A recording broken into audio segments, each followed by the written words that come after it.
Let's turn to Ukraine, where there's been no Christmas pause from violence as Russia strikes apartment blocks and energy facilities across the country. One person was killed and 8 were injured in the northern city of Chernihiv when a drone hit a residential building. A critical infrastructure facility was also damaged. Another person was killed in Kherson in the south as market stalls opened for a Christmas fair. 2 others were injured.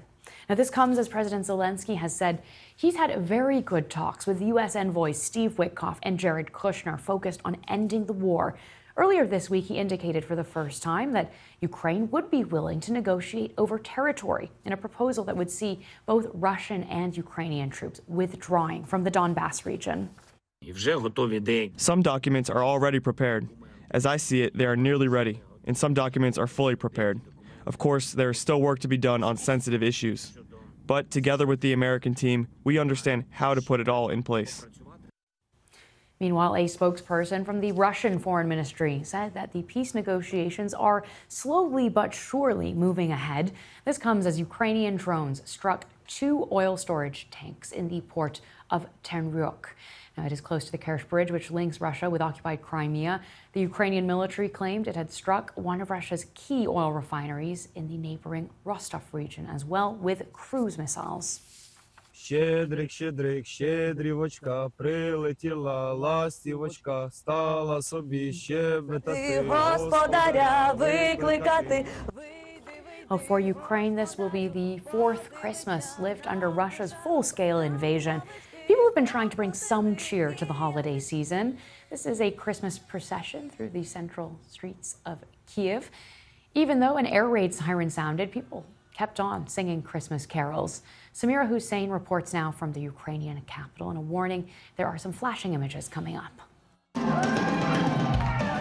A Christmas holiday special, Ukraine's Dancing with the Stars, held for the first time since the Russian invasion. A show meant to entertain has become a mark of resilience.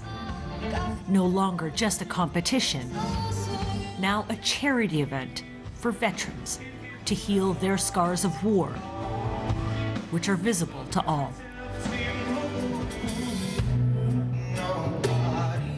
Rusa Danilkina performs a passionate opus, moving gracefully and undeterred by her prosthetic.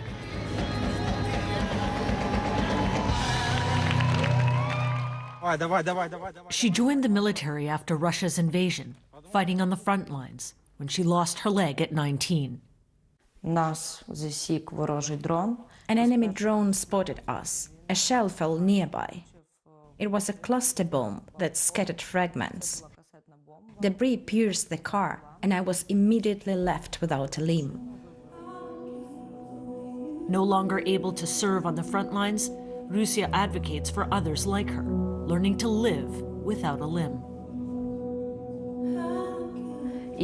But I know what it is like to live with an amputation, and I know how important every centimeter of your limb is. No matter how cool and expensive the prosthesis is, it will never replace your limb in life.